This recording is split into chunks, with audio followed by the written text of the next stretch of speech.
मेरे प्यारे class 11th के बच्चों, तो भाई अब जो है ना वो एक ऐसे समय पर, एक ऐसे पॉइंट पर आकर तुम खड़े हुए हो जहां से अब तुम्हारे एग्जाम जो है वो तुमसे बिल्कुल भी दूर नहीं है और तुम्हें ढेर सारी चिंताओं ने घेर के रखा हुआ है कि मैं कैसे ये जो इतना बड़ा सिलेबस है हिस्ट्री का उसको कंप्लीट करूं, अपने सारे चैप्टर्स को रिवाइज करूं, उनके क्वेश्चंस को प्रैक्टिस करूं। तो भाई आज का ये जो वीडियो होने वाला है इसमें आज हम यही बात करेंगे कि कैसे आप 45 डेज की ये जो स्ट्रैटेजी मैं आज आपके लिए लेकर आई हूँ कि कैसे आप इन 45 दिनों में अपना पूरा की पूरा जो हिस्ट्री का सिलेबस है ना उसे कंप्लीट कर सकते हैं। So hello and welcome my dear student, this is Ayushi Chaure and welcome to next topper humanities, जहां हम बनाते हैं देश का भविष्य।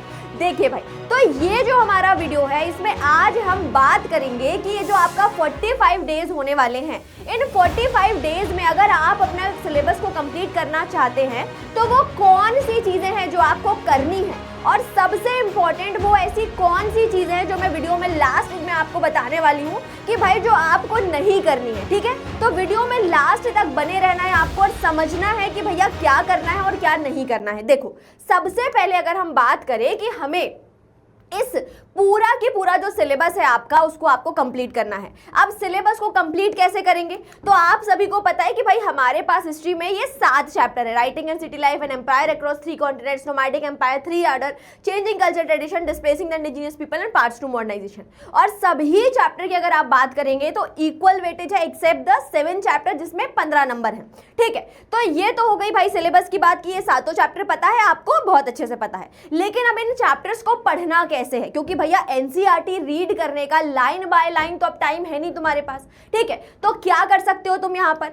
तुम यहाँ पर कर सकते हो कि भैया आप वन शॉट भी देख सकते हो जाकर, है ना। तो जो नेक्स्ट टॉपर ह्यूमैनिटीज के चैनल पे वन शॉट डला हुआ है वहां से जाकर आप चैप्टर को रिवाइज कर लो। ठीक, अब ये हो गया। अब इसके बाद क्या करना है? इसके बाद तुम्हें देखो, जब आपने चैप्टर पढ़ा ना बेटा, तो चैप्टर पढ़ते पढ़ते आपको कब पता चलेगा कि चैप्टर आपको समझ में आया या नहीं आया?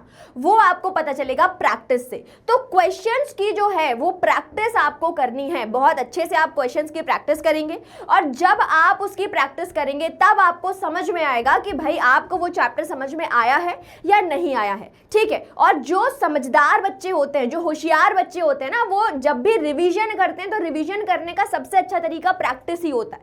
तो बार बार आप नोट्स को, किताब को पढ़ना is not easy and not fruitful. उसकी जगह पर अगर आपको सच में रिवीजन करना है, अपनी तैयारी को सच में जांचना है, तो उसके लिए आप क्या करेंगे? क्वेश्चंस को प्रैक्टिस करेंगे। अब क्वेश्चंस को कैसे प्रैक्टिस करना है? तो भाई आप मॉक टेस्ट दे दीजिए, है ना।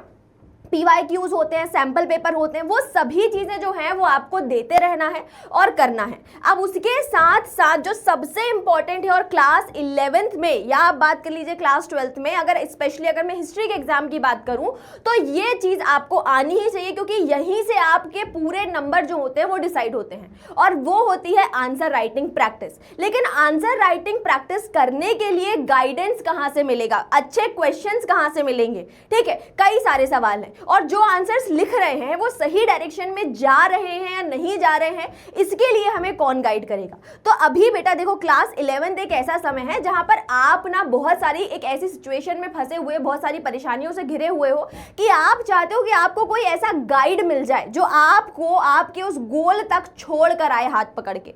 और अगर आप ऐसा सच में चाहते हैं तो नेक्स्ट टॉपर ह्यूमैनिटीज जो है ना वो आपके लिए लेकर आया है निर्भय बैच। तो निर्भय बैच ज्वाइन कर लो और ये जो सारे फीचर्स जो जिसके लिए अगर आप ज्वाइन नहीं करते तो शायद आपको ही इन सभी चीजों में ध्यान देना पड़ेगा कि खुद को सैंपल पेपर ढूंढने पड़ेंगे, खुद को क्वेश्चन लगाने पड़ेंगे, खुद को जाके आपकी आंसर राइटिंग प्रैक्टिस चेक करनी पड़ेगी। तो जो बच्चे कर सकते हैं वो अच्छी बात है, लेकिन अगर कोई बच्चे नहीं कर पा रहे हैं या अगर आपको लग रहा है कि भाई मेरे बस की तो नहीं है कि मैं 45 दिन में पढ़ाई भी कर लूं और उसके साथ साथ क्वेश्चंस भी प्रैक्टिस कर लूं, तो उसके लिए आप जो है वो निर्भय बैच को ज्वाइन कर लिए। ठीक है, यहाँ पे आपके लिए बहुत अच्छा कोड भी लेकर आए हैं हम लोग। ठीक, तो ये जो नेक्स्ट 2000 जो कोड है आपके पास, ठीक है, इस कोड को लगाना है आपको और कोड लगाने के बाद सिर्फ 999 में ये जो बैच है ना ये आपको मिल जाएगा आसानी से। ठीक, तो भाई देखो, समझो बेटा 1000 रुपए की ना कीमत समझो कि आपके जीवन में जो 1000 रुपए है उसकी क्या कीमत है। आप एक दिन मूवी देखने जाते हो वो 1000 रुपए आपके खर्च हो जाएंगे, लेकिन हम जो आपको दे रहे हैं 1000 रुपए में हम आपको एक ऐसी चीज दे रहे हैं जो आपको आपके गोल की तरफ लेकर जा रही है,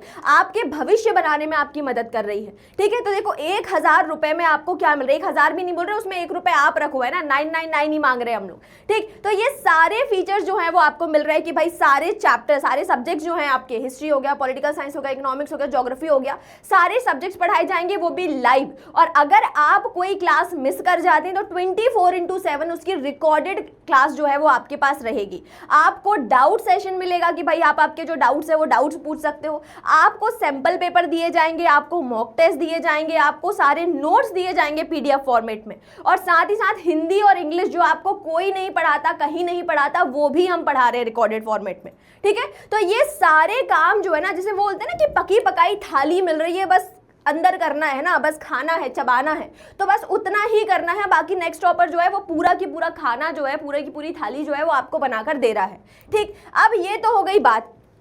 अब यहां से समझो कि भाई ये तो हो गई कि कौन सी चीजें करनी है, लेकिन अब बात करते हैं कि कौन सी चीजें नहीं करनी है।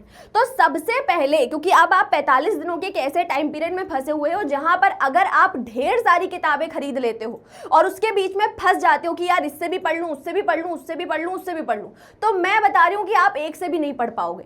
कोई भी एक किताब ले लो जो लोग प्रेफर कर रहे हैं, जो ज्यादा पॉपुलर हो रही है, जिसकी बहुत ज्यादा, आप अपने सीनियर से भी पूछ सकते हो, ठीक है। एक किताब उठाओ, मात्र एक किताब, एक तो एनसीईआरटी आपके पास है, कोई एक किताब ले लो अच्छी सी, कोई क्वेश्चन बैंक ले लो और उससे अपनी पूरी तैयारी जो है वो आपको करनी है।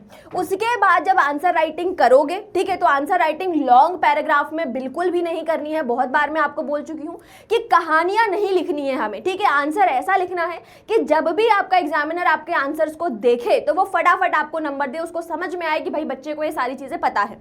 उसके बाद एनसीईआरटी बिल्कुल नहीं छोड़नी है। ये बिल्कुल मत सोचना कि भाई कोई गाइड बुक पढ़ के चला जाऊंगा या कोई इंपॉर्टेंट टॉपिक पढ़ के चला जाऊंगा और मेरा सिलेबस हो जाएगा। देखो, इंपॉर्टेंट टॉपिक जो है वो सिर्फ और सिर्फ आपको 50 से 60 नंबर दिला सकता है, वो आपको एवरेज बना सकता है। लेकिन अगर आपको टॉपर बनना है, अगर आपको 90% लेकर आना है, अगर आपको 80 आउट ऑफ 80 लेकर आना है, तो उसके लिए सबसे जरूरी है कि आप पूरा सिलेबस कंप्लीट करें, एक एक चीज पढ़कर जाए, ठीक है।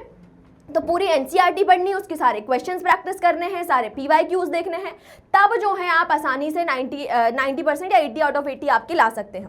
उसके बाद रट्टाफिकेशन नहीं करना है, रोट मेमोराइजेशन नहीं करना है, चीज़ों को समझोगे, है ना, उन्हें याद करने की कोशिश करोगे, ठीक, उनके लिए टेबल बनाओगे, उनकी आंसर राइटिंग प्रैक्टिस करोगे, तब जो है वो आपको अच्छी से समझ में आएगा। अगर रटोगे तो घर से रट कर जाओगे, एग्जाम में पूरी कहानी भूल जाओगे, ठीक है। तो ये काम बिल्कुल नहीं करने हैं, ठीक। चलिए भाई, तो इसी के साथ ये जो हमारा वीडियो है आज का ये खत्म होता है। अब मैं चाहती हूं कि आप सभी अपना जो गोल है उसको अचीव करें।